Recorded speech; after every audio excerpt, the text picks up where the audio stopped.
बिस्मिल्लाहिर्रहमानिर्रहीम। शमीम को breast cancer हो गया। उसने आमिर को परदेश से वापस आने का कहा। जब यह बात उसकी सास बशीरा ने सुनी तो उसने आमिर को वापस आने के लिए सख्ती से मना कर दिया। कहने लगी, तुम्हारी बीवी झूठ बोलती है, ये चाहती है तुम पाकिस्तान आ जाओ ताकि तुम्हारी बहन कंवारी बैठी रहे। इसके बाद बशीरा और उसकी बेटी दोनों मिलकर शमीम पर बहुत तशद्दुद करती। एक दिन वो बीमारी की हालत में खाना ना बना सकी तो बशीरा उसे बालों से पकड़कर बोली, ड्रामे करती हो, और उसके मुंह पर ज़ोरदार थप्पड़ दे मारा। मगर उसी वक्त उसके कदमों तले से ज़मीन निकल गई, क्योंकि अचानक दरवाज़े पर आज फिर गुस्ल करते वक्त शमीम को वही चीज़ महसूस हुई जो वो काफ़ी अरसे से नज़रअंदाज कर रही थी। लेकिन उसे लग रहा था कि अब बात नज़रअंदाज करने वाली नहीं है। गुस्ल करके बाहर निकली तो आईने के सामने खड़ी होकर अपना चेहरा गौर से देखने लगी। उसे कुछ दिनों से यूँ महसूस हो रहा था वो इसके बारे में किसी से बात करने के काबिल भी नहीं थी। अगर आमिर उसके साथ होता तो शायद वो इतने दिनों तक इस बात को नज़रअंदाज ही ना करती। लेकिन आमिर की गैर मौजूदगी ने उसे पूरी तरह खोखला कर दिया। उसकी बात सुनने वाला, उसकी हंसी में हंसने वाला, उसकी तकलीफ़ों पर परेशान होने वाला यहाँ कोई न था, क्योंकि जिस घर में वो रहती थी वहाँ किसी को भी इसकी ज़ात से कोई सरोकार नहीं था। वो एक मुफ्त की नौकरानी थी जो दिन रात सबकी खिदमत करती और सब उसे इंसान नहीं बल्कि मशीन की तरह ट्रीट करते थे। मगर अब शायद बात करना ज़रूरी हो गया था, क्योंकि ऐसा ऐसा उसे तकलीफ़ का एहसास भी होने लगा था। कुछ देर सोचने के बाद वो अपनी सास के कमरे में पहुंच गई। उसकी सास बशीरा बिस्तर पर लेटी मज़े से टीवी देख रही थी। शमीम पर नज़र पड़ते ही बशीरा का बुरा सा मुंह बन गया।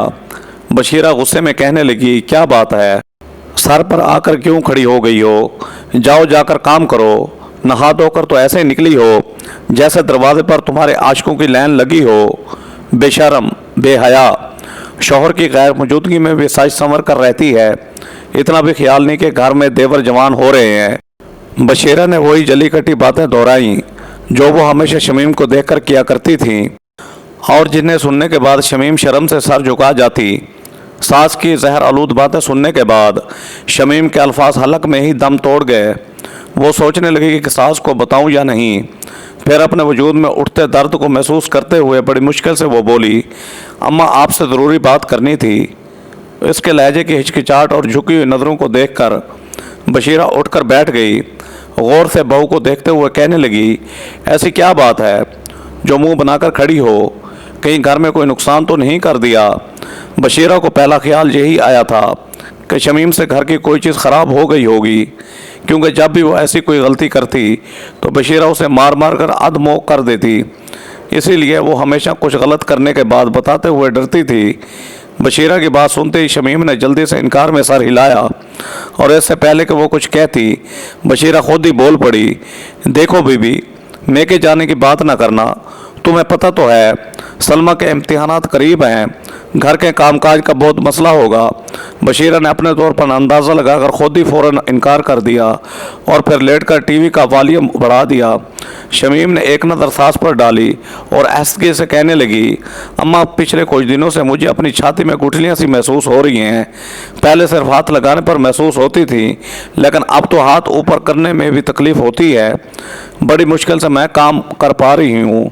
मुझे लगता है कि डॉक्टर को दिखाना पड़ेगा।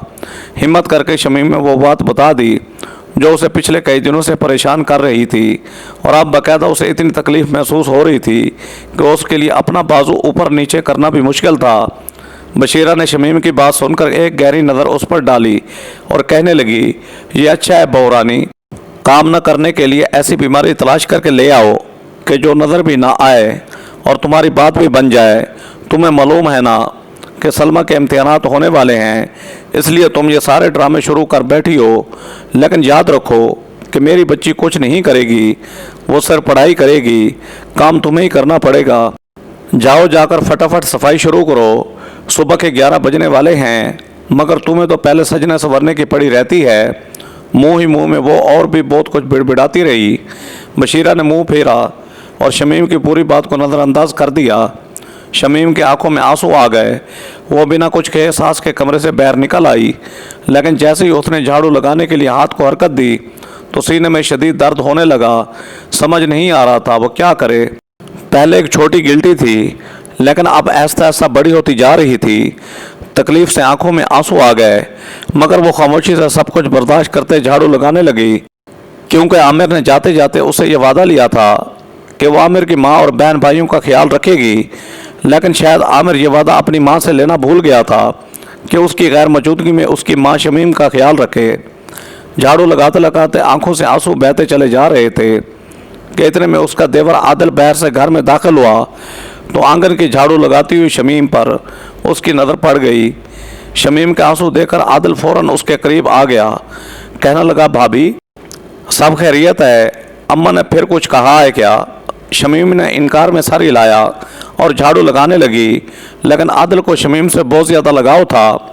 वो जानता था कि उसकी माँ और बहनों का रवैया शमीम के साथ कैसा है, इसलिए फिर पूछने लगा कि बताएं भाभी क्या हुआ है। लेकिन बात ऐसी थी कि शमीम आदिल से भी नहीं कह सकती थी। अब वो उसे क्या बताती कि उसकी छाती में गुठलियाँ बन रही हैं, जिसकी वजह से वो तकलीफ़ में है। इसलिए कहने लगी, बस तुम्हारे भाई को याद कर रही हूँ।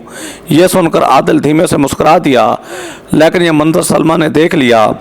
आदिल तो वापस अपनी मोटरसाइकिल लेकर बाहर निकल गया, लेकिन सलमा ने फ़ौरन जाकर बशीरा को यह बात लगा दी कि भाभी ने आदिल से कोई शिकायत की है। बशीरा को जैसे ये बात पता चली, उसने फ़ौरन टीवी बंद कर दिया और दंदनाती हुई कमरे से बाहर निकली और चोटी पकड़कर शमीम को अपने सामने खड़ा कर लिया। शमीम जो झाड़ू लगाने में मसरूफ़ थी, वो अचानक ही सास के इस रवैये पर हैरान रह गई। उसे मालूम नहीं था कि क्या हुआ है। वो फटी फटी नज़रों से सास को देख रही थी, जबकि बशीरा बहुत ज़्यादा मुगलियात बक रही थी। कहने लगी, तो बड़ी बज़ात औरत है, मेरा बड़ा बेटा यहाँ नहीं है तो छोटे बेटे को फंसाने के चक्रों में लगी रहती है। सब समझ आता है मुझे कि ये सारी तैयारियाँ क्यों होती हैं। तू क्या समझती है? क्या मुझे मालूम नहीं कि तू कैसे आदिल के आगे पीछे चक्कर काटती है? ये सुनकर शमीम के कदमों तले से ज़मीन निकल गई। उसने तो कभी ऐसा कुछ नहीं किया था। आदिल खुद ही उसका ख्याल रखता था, उसकी आमिर से बात करवा दिया करता था, और यही बात तो बशीरा को बर्दाश्त नहीं थी। बशीरा का बस चलता तो वो कभी आमिर और शमीम की बातचीत होने ही न देती। लेकिन आदिल मौका मिलते ही आमिर को फ़ोन लगाता और इधर से शमीम को फ़ोन पकड़ा देता। ज़्यादा बात तो ना हो पाती, लेकिन शमीम खैर खैरियत कर लेती, और इसी बात को लेकर कई दफ़ा बशीरा ने आदिल को भी बुरा भला कहा। लेकिन आदिल कहाँ सुनने वाला था, वो घर का बेटा था, इसलिए हर बार माँ के अताब से बच जाता। लेकिन शमीम बहू थी, बशीरा फ़ौरन उसे अड़े हाथों ले लेती, और अब भी ऐसा हुआ था। उसने आदिल से कुछ नहीं कहा था, लेकिन इसके बावजूद बात का अफसाना बन गया। बशीरा ने शमीम के बालों को बुरी तरह खींचा और कहने लगी कि अगर आइंदा आदिल से कोई बात करते हुए नज़र आई तो आमिर से कहकर सीधे तुझे तलाक दिलवा दूंगी। तेरी ये हरकतें मैं अपने घर में ज़्यादा दिन बर्दाश्त नहीं करूंगी। ये कहकर बशीरा दंदनाती हुई अपने कमरे में चली गई, जबकि सलमा दूर खड़ी यह तमाशा देखकर मुस्करा रही थी। बशीरा जब जब शमीम को मारती पीटती तो सलमा को बड़ी खुशी होती। उसे यह सब करके बड़ा मज़ा आता था। अभी भी उसने चिंगारी दिखाई दी और आग लग गई थी। शमीम रोते हुए बाकी की सफाई कर रही थी। तलाक वो लफ्ज़ था जिसे शमीम को बड़ा खौफ आता था। वो कभी आमिर से तलाक लेने का सोच भी नहीं सकती थी, इसलिए तो उसके घर में हर सितम को वो खामोशी से सह जाया करती थी, जबकि सलमा पढ़ाई के बहाने किताबें खोलकर अपना मोबाइल फ़ोन चलाने में मसरूफ़ रहती। पढ़ाई में उसका दिल ही कहाँ लगता था। वो तो घर के कामों से बचने के लिए कॉलेज में दाखिला ले बैठी थी, वरना उसे किताबों में हरगिज़ भी दिलचस्पी ना थी। अब भी तमाशा ख़त्म होते ही वो अपने कमरे में वापस जाकर बंद हो गई। शमीम ने मुश्किल से सफाई ख़त्म की और फिर खाना बनाने के लिए बावर्ची खाने में चली गई। इसके बाद उसे कपड़े भी धोने थे और सबके कपड़े इस्त्री भी करने थे। घर के सारे काम उसके सर पर थे और ये दर्द उसकी जान नहीं छोड़ रहा था। हर गुजरते लम्हे के साथ दर्द बढ़ता ही चला जा रहा था। खुद ब खुद आंखों से आंसू बह रहे थे, चेहरे पर जर्दी छा गई, लेकिन किसी को भी इस बात से कोई वास्ता नहीं था। आने वाले 2 दिन इसी तरह गुजर गए। शमीम तकलीफ से तड़पती रही और घर के कामकाज करती रही। फिर तीसरे दिन जाकर आदिल ने उसकी उतरी हुई रंगत को महसूस किया तो खुद बावर्ची खाने में चला आया। कहने लगा, भाभी सच बताएं क्या बात है? शर्म के मारे शमीम फिर कुछ ना कह सकी तो वो कहने लगा, अगर आपकी तबीयत ख़राब है तो मैं खुद आपको डॉक्टर के पास ले जाता हूँ। शायद वो जान गया था کہ کوئی نہ کوئی مسئلہ ضرور ہے۔ شمیم نے جلدی سے انکار میں سر ہلایا اور کہنے لگی اس کی ضرورت نہیں ہے، تم باورچی خانے سے باہر نکل جاؤ، اماں نے دیکھو تو میری جان لے لیں گی، پہلی بہت تماشا ہو چکا ہے، مزید کوئی تماشا نہیں چاہتی۔ شمیم کو بشیرہ سے بڑا خوف آتا تھا۔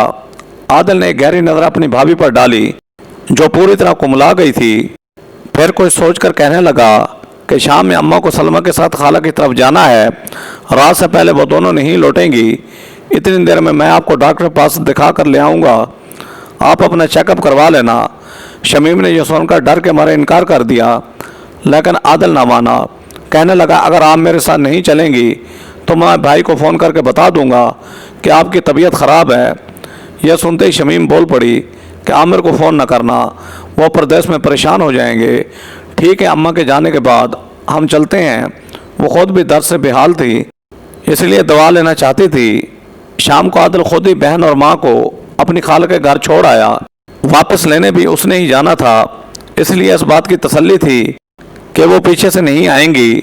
واپس آ کر وہ شمیم کو ایک قریبی ہاسپٹل لے گیا، سارے پیسے بھی اس نے اپنی جیب سے ادا کیے۔ شمیم ایک لیڈی ڈاکٹر کے پاس گئی اور جب اس نے اپنا مسئلہ ڈاکٹر کو دکھایا تو ڈاکٹر نے جو بات کہی وہ سن کر شمیم کے ہوش اڑ گئے۔ کہنے لگی کہ شمیم یہ کوئی معمولی گٹھلیاں معلوم نہیں ہو رہی، تمہیں کوئی ضروری ٹیسٹ کروانے ہوں گے، دعا کرو کہ خیر کی خبر ہو۔ اس نے کوئی ٹیسٹ لکھ کر دے دیے اور شمیم کو 15 دن بعد بلایا، کیونکہ ٹیسٹ کی رپورٹ آنے میں اتنے ہی دن تھے۔ کافی مہنگے ٹیسٹ ہوئے تھے، لیکن عادل نے بنا کچھ کہے اس کے ٹیسٹ بھی کروا دیے۔ عادل پڑھا لکھا تھا، کچھ وہ جان گیا کہ اس کی بھابھی کے ساتھ کیا مسئلہ ہے، لیکن وہ ایک شریف اور حیادار مرد تھا، اس لیے اس نے بھابھی کو پریشان نہ کیا۔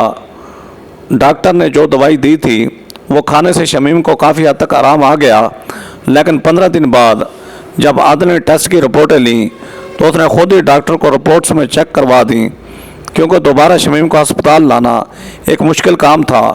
ڈاکٹر نے رپورٹس دے کر جو بتایا وہ سن کر عامر کے بھی ہوش اڑ گئے۔ وہ بڑی مشکل سے گھر پہنچا، کیونکہ وہ جان گیا تھا کہ اس کی بھابھی کو کیا ہوا ہے۔ اس کی آنکھوں میں آنسو تھے، مگر اس نے خود پر قابو پا لیا اور ماں اور بہن کے نظروں کے سامنے سے ہٹتے ہی عادل رپورٹ لے کر شمیم کے کمرے میں پہنچ گیا۔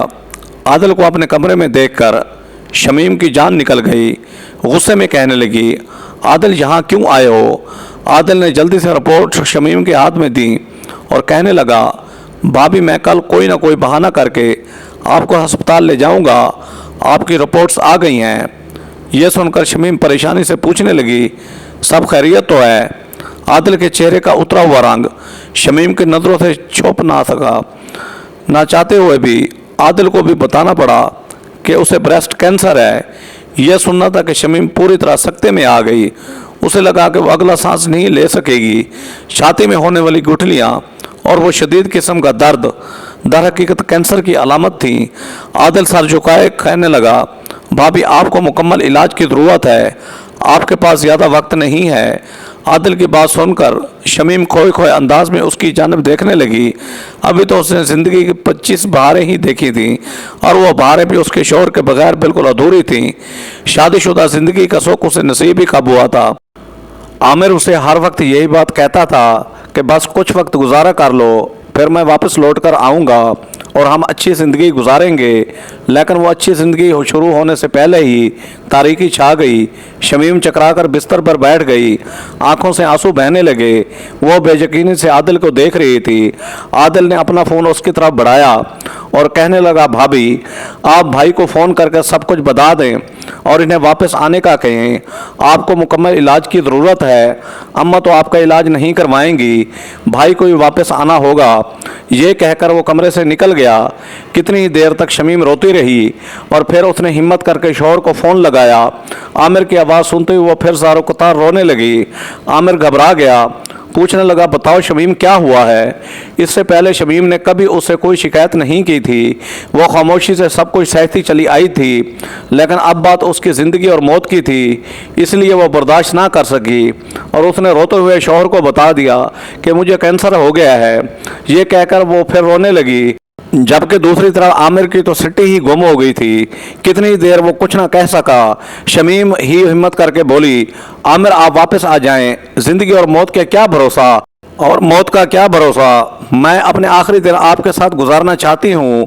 शमीम उसे अपनी तकलीफ़ के बारे में बताने लगी, लेकिन इतनी देर में बशीरा बेगम किसी काम से शमीम के कमरे में आ गई और उन्होंने शमीम के मुंह से ये जुमला सुन लिया कि वह आमिर को वापस आने का कह रही है।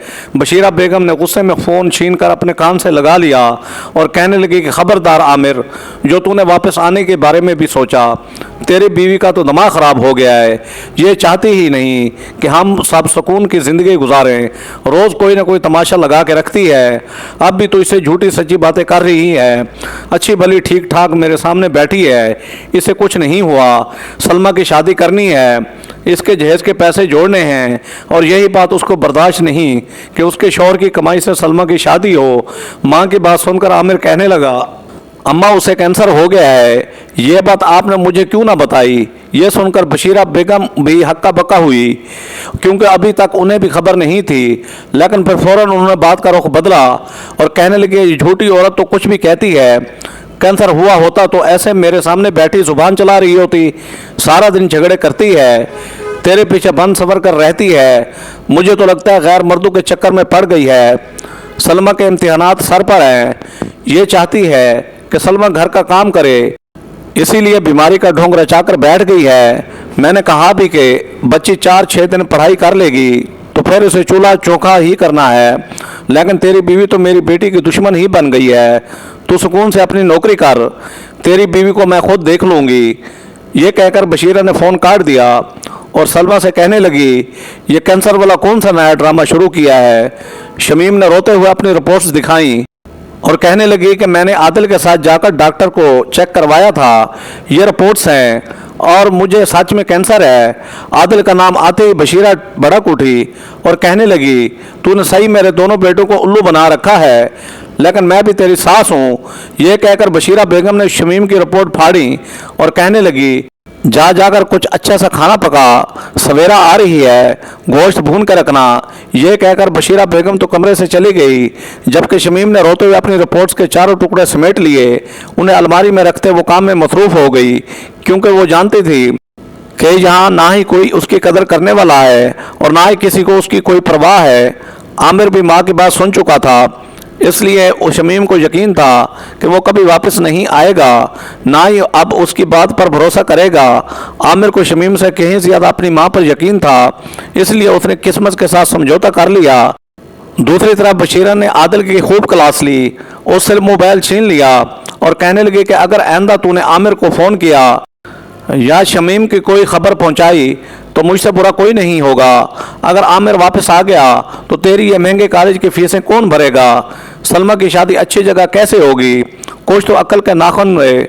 आदिल कहने लगा, अम्मा भाभी की जान खतरे में है, उनकी शक्ल तो देखें, किसके साथ जर्दी छा गई है, हम ऐसा सलूक कैसे कर सकते हैं।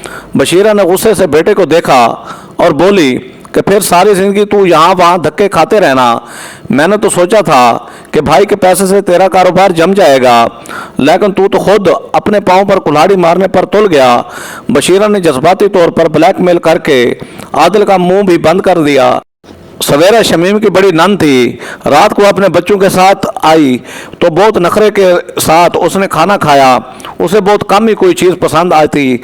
उसके बच्चों ने भी सारा खाना बाहर से ऑर्डर करवाया। आमिर का पैसा पानी की तरह सवेरा और उसके बच्चों पर बहाया जाता था, जबकि शमीम इलाज से भी महरूम थी। सारा दिन मेहनत करके शमीम ने जो खाना पकाया वो उसने अकेले ही खाया, लेकिन सवेरा को कुछ कहकर वो अपनी ज़िंदगी को मज़ीद मुश्किल नहीं कर सकती थी, इसलिए बदखामोशी से दिन गुजारने लगी। हर गुजरते दिन के साथ तकलीफ बढ़ती चली गई। आहिस्ता आहिस्ता हाथ हिलाना भी मुश्किल हो गया और फिर एक दिन हांडी पकाते हुए जब उसे चम्मच भी नहीं पकड़ा जा रहा था तो मजबूरन वो बावर्ची खाने से बाहर निकल गई। उसने बशीरा को बताया कि आज उससे बिल्कुल काम नहीं हो रहा, उसे चक्कर भी बहुत आ रहे थे। बस फिर क्या था, बशीरा ने उसे मारना पीटना शुरू कर दिया।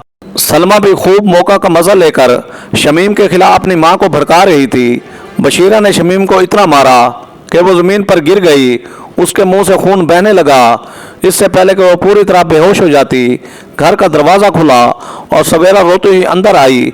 सवेरा को रोता देखकर बशीरा शमीम को भूलकर सवेरा की तरफ दौड़ी और उससे पूछने लगी कि क्या हुआ है, तू क्यों रो रही है। और फिर सवेरा ने ऐसी खबर सुनाई कि बशीरा की जान निकल गई। सवेरा, जो बशीरा की बड़ी और लाडली बेटी थी, कहने लगी, अम्मा तुम्हारे दामाद को 2-4 हफ्ते से सर में बहुत तकलीफ थी। हम उन्हें सुबह अस्पताल लेकर गए और उनके टेस्ट हुए तो पता चला कि उन्हें ब्रेन ट्यूमर है, उनके पास ज़्यादा वक्त नहीं है। ये कहकर सवेरा फूट फूट कर रोने लगी। उसके शौहर को दिमाग का कैंसर हुआ था और ये बात सुनते ही बशीरा बेगम की जान निकल गई। वो कहने लगी, क्या कह रही हो, तुमने सही डॉक्टर को दिखाया, इलाज सही करवाया। सवेरा रोते हुए कहने लगी, हाँ अम्मा, बहुत बड़े अस्पताल में दिखाया है, सारी रिपोर्टें हुई हैं, दूसरे डॉक्टर से भी मशवरा किया है, लेकिन सबका यही कहना है कि कामरान का ऑपरेशन होगा, ट्यूमर को निकाला जाएगा और उनके बचने के चांसेस बहुत कम हैं। वो रोते हुए कहने लगी, अम्मा मेरे छोटे छोटे बच्चे हैं, मेरे शौहर को कुछ हो गया तो मेरा क्या होगा। शमीम, जो बीच सहन में मार खा कर पड़ी थी, बस खामोशी से सवेरा और बशीरा को देख रही थी। सवेरा शौहर के दुख में आंसू बहा रही थी, जबकि बशीरा जवान बेटी के गम में हलकान हो रही थी। बशीरा के चेहरे पर ऐसा दुख था जो शमीम के कैंसर के बारे में सुनकर नहीं आया था। फिर रोते हुए बशीरा ने आमिर को फ़ोन लगाया और उसे कामरान के ब्रेन ट्यूमर का बताया, साथ ही एक बड़ी रकम भी मांगी ताकि इलाज शुरू हो सके। आमिर ने फ़ौरन उसे पैसे भिजवा दिए। शमीम का इलाज तो ना हुआ, लेकिन कामरान का इलाज शुरू हो गया। सर्जरी के लिए डॉक्टर ने 1 महीने का वक्त दिया। सर्जरी की तारीख का सुनते ही आमिर वापस लौट कर आया ताकि अपनी बहन के साथ मुश्किल वक्त में खड़ा हो सके। लेकिन वापस आने के बाद जब उसकी नज़र शमीम पर पड़ी तो उसके सर पर आसमान गिर पड़ा। शमीम का चेहरा, उसकी हालत ही यह बताने के लिए काफ़ी थी कि शमीम पर क्या गुजर रही है, वो किस बीमारी से लड़ रही है।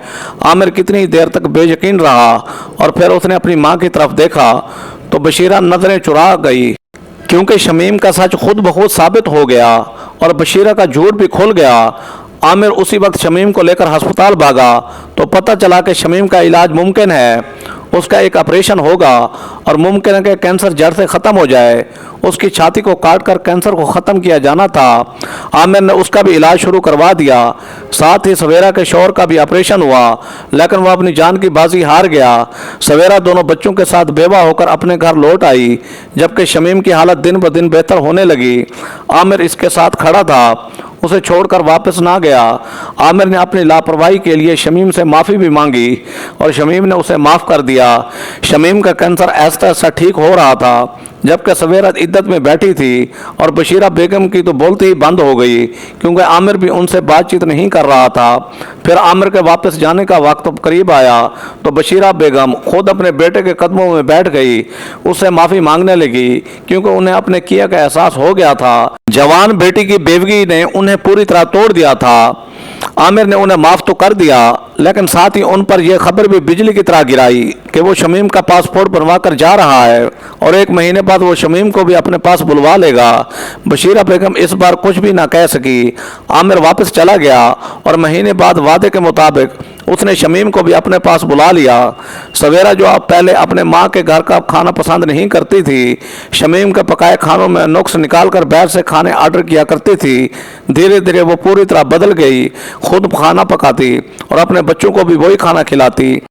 उसे अब पैसे की कदर आ गई थी। शमीम और आमिर को प्रदेश में एक साथ रहते हुए 4 महीने होने वाले हैं। इन 4 महीनों में आमिर ने 1000 बार उससे अपने गुनाहों की माफ़ी मांगी।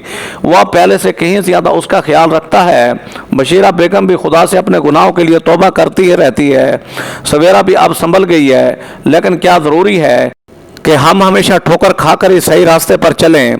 क्या बिना ठोकर खाए हम सही रास्ते को नहीं अपना सकते? नाज़रीन, बराए मेहरबानी अगर मेरी ये वीडियो आप लोगों को पसंद आए तो मेरी वीडियो को लाइक करें, मेरे चैनल शौकत वाइस को सब्सक्राइब करें, बेल आइकन को दबाकर ऑल पर क्लिक कर दें ताकि आपको हर आने वाली न्यू वीडियो का नोटिफिकेशन सबसे पहले मिले।